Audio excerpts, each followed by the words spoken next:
안녕하세요. 안녕하세요. 서울에 있을 때하고 느낌이 다릅니다. 멀리 와 있는 같은 느낌. 예, 그렇습니까? 예, 반갑습니다. 예, 오늘은 그 제주 4.3 사건의 진실에 대해서 좀 맹쾌하게 논평을 좀 하여 주시면 감사하겠습니다. 예. 논평할 게 좀 있으니까 그냥 천천히 차 한잔 하시면서 들어주시면 감사하겠습니다. 제주 4.3 사건의 진실이죠? 예. 예, 1945년 해방 전에 이미 한반도 북쪽엔 볼셰비키 공산주의 이념 조직이 활동하고 있었고, 예. 이 남쪽에는 조선남노당, 다시 말해서 박헌영의 남노당 조직이 활동하고 있었습니다. 당시에는 공산주의가 뭔지도 잘 모르는 그런 상황이었다고 볼 수 있겠죠. 예. 1945년 11월에 미 군정이 시작되었으나 소련의 공작과 사주를 받은 북한의 김일성과 이 남쪽의 박헌영, 이 남노당 조직이 합작해서 공산화 조직을 확대하고 있었다고 볼 수 있겠습니다. 이른바 해방정국이죠.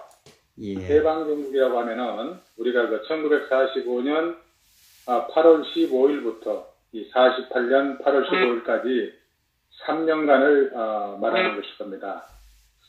해방정국 기간 동안에 남한에서는 이미 이념적으로 양분이 돼서 서로 죽이고 살리는 암살과 테러가 자행되고 있었다고 볼 수 있습니다. 예. 이때 이미 김구를 비롯해서 여운형, 장덕수, 송진우 같은 많은 중도파 인사들을 포함해서 천여 명 이상의 인사들이 목숨을 잃었던 그런 시기였습니다. 그리고 박정희 대통령이 가장 존경했다라고 하는 친형 박상희 씨의 죽음도 바로 이때였습니다. 이때 자유민주주의자이고 철저한 반공주의자였던 이승만은 전국 방방곡곡을 순회하면서 자유민주주의로 건국을 해야 하고 남한만이라도 자유선거를 통해서 정부를 수립해서 대한민국을 세워야 한다고 이 많은 순회 연설하고 국민 개명운동을 펼쳐나갔었죠. 예. 그리고 유엔의 감시하에 남북한 총선거를 실시하기로 했는데 북한의 김일성과 남한의 김구와 김규식 같은 그런 소수 유명 인사들은 이때 반대를 했습니다. 이들이 의견을 따랐다면은 아마도 우리는 우리 민족끼리 공산화가 되지 않았으면은 공산화가 아니면은 대한민국은 탄생되지도 않았을 겁니다. 그럼에도 불구하고 남한은 1948년 5월 10일입니다. 5월 10일 남한만이라도 자유민주주의 대한민국 건국을 위해서 총선을 실시하기로 했던 거죠. 그래서 결국 북한에는 김일성이가 공산주의 계례 정권을 만들었고 이때가 이제 1946년이 되겠습니다. 그리고 남한에는 이승만에 의해서 자유민주주의의 대한민국이 건국이 되었다고 볼 수가 있습니다. 그러니까 1948년 8월 15일입니다. 이때가. 예. 그래서 이제 유엔은 대한민국을 유일한 합법적이고 공식적인 국가로 인정하게 했던 거죠.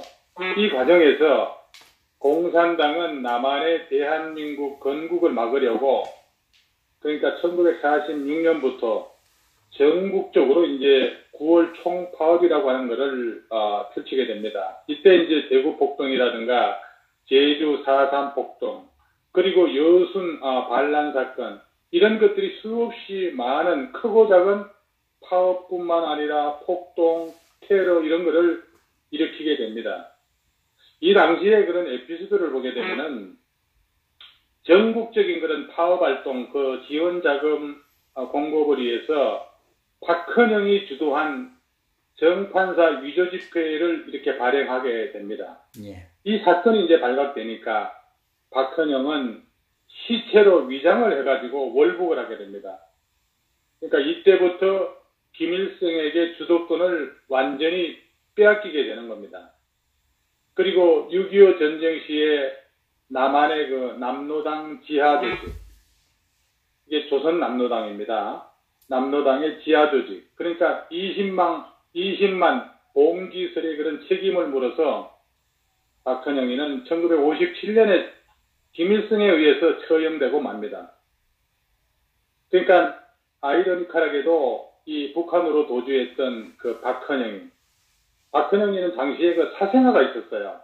근데 그 사생아, 지금도 그 남한에 우리 대한민국에 버젓이 생존하면서 반정부적인 그런 활동을 계속하고 있습니다. 이 박헌영이 그 사생아였던 그 아들이 충청남도 그 예산에 살다가 지금은 뭐 머리를 깎고 절에 들어갔다는 그런 소식을 제가 최근에 듣기는 했습니다. 그리고 이 박헌영의 아들이 80년대에는 지금 현재 그 서울시장으로 있는 박원순 있지 않습니까? 예. 이 박원순이하고 합쳐가지고 무슨 뭐 민족연구소 이런 거를 설립을 했었죠. 그리고 이제 전교조하고 거민정 그 국정교과서의 그 원천을 거민정 교과서의 그런 원천을 제공해서 오늘에 이러고 있다고 이렇게 볼 수가 있겠습니다. 그리고 그 당시에 그 처형된 위조 집회범이 있어요. 예. 그 위조 집회범의 그 발행책이 누군지를 아십니까, 허 선생님? 그 당시에 위조 집회범 발행책의 총책이 박종락입니다. 그 박종락이의 손자가 누군지를 아세요? 그 손자가 박지원이라고 있습니다. 지금 현재 호남의 거물 정치인으로 맹활동 중에 있고, 또 이 사회주의자도 건국에 기여했다는 이런 괴설을 그 법으로 바꾸어서 지금 유공자로 대접받으면서 잘 살고 있습니다. 바로 그의 손자가 박지원입니다. 자, 그렇다면 원래 소박했던 그 제주도입니다. 이 제주도는 역사를 이렇게 해부해보면 1921년 일본 유학생이면서 일본 공산당에서 활동하던 김영식이라고 하는 자에 의해서 제주도 그 공산당을 일찍부터 결성을 했습니다. 그러니까 제주도라고 하는 그 당시에 그 특수성은 지역의 그 고립성도 있을 것이고 섬이기 때문에, 그리고 문맹률이 다른 지역에 비해서 굉장히 높았습니다. 그래서 이 80% 이상이 소위 공산주의에 쉽게 그 현혹이 됐고, 그리고 남로당 조직이 광범위하게 이렇게 퍼져가지고 자신도 모르게 공산주의를 추종하는 그런 비율이 높았다. 저는 이렇게 볼 수가 있다고 생각합니다. 그래서 이를 경계하는 그런 치안 조직, 이 경찰에 떠나지 않게 이제 사건이 발생하게 되는 거죠. 자, 그래서 이제 1947년에 3.1절 기념 행사에 출동한 그 제주경찰 기마대라고 있습니다. 말 타고 다니는 기마대. 예. 그 기마대의 말에 그 제주도에서 누군가 알지 못하는 그 사람이 그 기마대 말에 이 눈을 갖다가 이렇게 찌르게 됩니다. 기마대 말에. 그러니까 그 말이 놀랄 거 아니에요. 그래서 이 근처에 있던 어린애하고 이런 등등 여러 사람한테 이제 부상을 입히게 됐고, 그래서 경찰에 그 사과가 있었죠. 일련의 그 군중이 의도적으로 경찰서로 이제 막 몰려가고, 그리고 또 이것을 경찰에 대한 공격으로 막 또 오인을 했던 그런 경찰들이 발포를 하게 됩니다. 그래서 그 당시에 아마 대여섯 명의 그 사망자가 발생하는 불행한 사태가 일어나기도 했습니다. 그러니까 그 후에 이제 제주도 남로당, 이 남로당이 주축이 돼가지고 제주도에서 5월 10일 그 선거를 반대하는 그런 운동을 펼치게 됩니다. 예. 그게 이제 대한민국의 건국을 반대하고 소위 스탈린, 그리고 김일성, 이 박헌영, 이런 세력에 대해서 만세를 주장하면서 파업과 시위하고 테러를 갖다가 지속적으로 감행을 하게 됩니다. 그러니까 드디어 이 1948년 4월 3일입니다. 이게 이제 4.3 사건의 계기가 되는 거죠. 자, 1948년 4월 3일 날 새벽 2시에서부터 4시 사이에 그 제주 남로당 무장 유격대가 제주도 내 경찰서 12곳을 습격을 하게 됩니다. 그래서 경찰하고 경찰 가족, 그리고 이 선거 관계자, 그러니까 그 당시는 이제 우익 주민이 되겠죠. 그 우익 주민을 27명을 무참하게 살해하는 사건이 발생이 되는데, 그 당시에 이 피해자가 이 경찰 가족으로 또 대부분이 경찰 가족이었고, 또 일부는 산으로 납치되기도 했던 겁니다. 그러니까 그 당시에 4월 3일 날 새벽에 그 난동을 일으켰던 그 주모자는 대구 폭동에도 가담했던 그런 인물들이었습니다. 그 인물이 누구냐면은 소위 김달삼이라고 하는 자에 의해서 4.3 사건이 주도가 됐다는 것은, 지금 제주에 살고 있는 대부분의 제주도민들은 김달삼이라고 하는 인물을 다 알고 있을 겁니다. 지금 오늘 이 방송을 청취하고 있는 특히 제주도에 살고 계시는 분들은 제가 말씀드리는 그런 내용에 대해서 팩트가 아닌 부분은 댓글로 지적을 해 주시기 바랍니다. 그러니까 다시 한번 말씀을 드리게 되면은, 그 당시에 주동자였던 김달삼은 이 제주 대구의 그 폭동에도 가담했다가 김달삼이가 제주에 이제 그 잠입을 했던, 은밀하게 잠입을 했던 그런 인물이라는 겁니다. 이 사람에 의해서 이제 4.3 폭동이 주도가 됐다는 거예요. 결국은 그 남로당의 공격하고 방해로 그 5월 10일 날 선거에서 제주도의 그 3개 투표소 중에서 2개소가 무효화 투표가 처리가 됐던 겁니다. 이건 역사의 팩트입니다. 그리고 1948년 8월 15일에 대한민국이 건국이 된 겁니다. 그 건국이 됐는데 전국적인 공산주의 세력에 파업하고 시위와 테러는 계속해서 자행되고 있었고, 그래서 정부적 차원에서 일종의 특단의 조치가 내려지게 된 겁니다. 그 당시에 이제 그 초대 이승만 대통령의 특단의 어떤 조치가 있었을 거 아니겠습니까? 그게 뭐냐면은, 첫 번째로 자유내한으로 전향하라. 그리고 두 번째, 아니면은 당신들 재산을 몽땅 정리해서 북한으로 가라. 그리고 세 번째, 그렇지 않으면은 소탕을 하겠다. 이게 바로 이승만 대통령의 특단의 조치였다고 역사는 기록을 하고 있습니다. 자, 그래서 전국적으로 그 당시에 약 한 9만여 명 정도가 자신의 재산을 정리해서 월북을 하게 됩니다. 그때 우리나라 서울대학교 교수의 절반 정도가 북한으로 월북을 했습니다. 서울대학교 교수 절반 정도인 50%가 북한으로 월북을 한 겁니다. 그러니까 생계하고 특수 목적의 그 전향하지 않은 그런 또 공산주의 사회주의자들이 있을 거 아니겠습니까? 예. 그러니까 그 일부는 이제 비교적 이 식량이 풍부했다고 볼 수 있는 호남 지역의 지리산하고, 그리고 월악산 뿐만 아니라 소백산, 태백산, 오대산, 제주 한라산, 이런 곳으로 은밀히 숨어 들어가지고 소위 나중에 이제 6.25 사변이 일어났을 때 빨치산의 원천지가 됐던 겁니다. 빨치산의 원천지가 됐다는 거예요.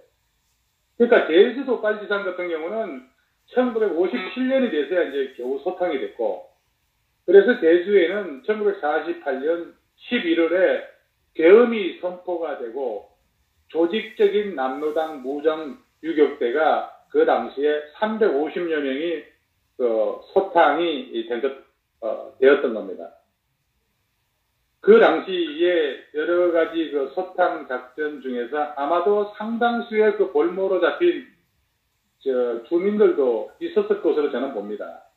어쨌든 그 제주 남로당 유격 때는 한라산 산 위에 있고 또 산 중간에는 민간인이 거주를 했을 테고 남로당이 산 중간에서 이제 보급을 받고 활동을 하니까 아무래도 이제 소탕이 어려움이 있고 그래서 남로당이 산 속에 거주하는 주민으로 그 위장 활동하는 일이 빈번했다고 볼 수가 있습니다. 심지어 한 집안에서 형은 볼모로 잡힌 빨치산이고 그리고 또 동생은 경찰 활동을 하는 그런 이 집안도 있었을 테고 그러니까 아마 한 가정에서도 그 혼란이 말이 아니었을 겁니다. 그러니까 이후에 산 중간에 민간인 분산 작전이 실시되니까 이제 해안가 5km 이내로 이주하도록 이런 조치를 이제 정부에서 하게 되는 겁니다. 그러니까 남아있는 민간인은 남로당 폭도로 이제 간주해서 사륙이 자행되는 그런 사태가 벌어지고 했던 거죠. 이 과정에서 무고한 민간인들의 희생이 뒤따랐던 것도 사실이라고 저는 봅니다. 어쨌든 이 기간 중에 민간인이 한 약 14,000명 정도 그리고 군경 토벌대가 1,700여 명 정도가 전사하거나 사망했다는 것이 역사의 팩트입니다. 자, 그러니까 소탕작전이 진행되는 동안에 그 주모자, 제주 4.3 봉기의 주모자였던 김달삼을 비롯해서 많은 그런 지도자 간부들이 그 당시에 이제 소탕할 때는 몰래 월북을 해가지고 전부 빠져나갔던 거죠. 자, 그래서 1949년 6월에 제주 남로당의 총사령관이 누구냐면은 이덕구라고 있어요. 그 이덕구가 1949년 6월 달에 그 제주 남로당 대표가 이제 체포가 됩니다. 그러니까 남로당 폭도들이 그런 정언에 보면은 몇 개월 내에 인민공화국을 이제 건설한다고 이렇게 독려를 했다고 합니다. 그러니까 1949년에 이 한반도에서 미군이 철수를 하니까 이 북한은 그 이듬해 1950년 6월 25일 날 이제 기습 남침을 단행한 것이 바로 6.25 전쟁이 되는 거예요. 예. 자, 1948년 우리 남한의 자유민주주의 국가를 건설한 것은 그 당시에 지금 역사를 단추해봐도 제가 볼 때는 한마디로 기적에 가까웠다는 겁니다. 그러니까 우리가 초대 이승만 대통령을 존경할 수밖에 없는 거죠. 만약에 그 당시에 우리 그 이승만 대통령에 의한 자유민주주의의 그 국가 건국이 만약에 그 제주 4.3 사건 폭동으로 인해 가지고 이 건국이 실패를 만약에 했다고 하게 되면은 현재 우리는 조선민주주의 인민공화국이 됐을 겁니다. 이것도 모르고 이승만이 뭐 어떻게 저쪽으로 하는 거에 대해서는 정말 역사의 그런 우매한 국민들이 아닐 수가 없죠. 그러니까 나중에 이제 자편양 그런 민족사관의 학자들에 의해서 이런 태생적 원인과 배경을 쏙 빼고 그러니까 군경에 의한 무차별로 주민학살 사건만 편향해서 왜곡, 기록되고 이런 내용을 제주 사람들이 알고 있다라는 데 문제 제기를 하지 않을 수가 없습니다. 자, 자편양 이 대통령들은 한결같이 국가 폭력에 의한 희생자들이라는 그런 시각입니다. 그렇다면은 이런 역사의 이런 올바른 역사 인식을 하지 않고 지금 이 대한민국의 파업은 아직도 요원하다 이렇게 생각을 합니다. 자, 물 한 모금 마시고 다시 이어가도록 하겠습니다.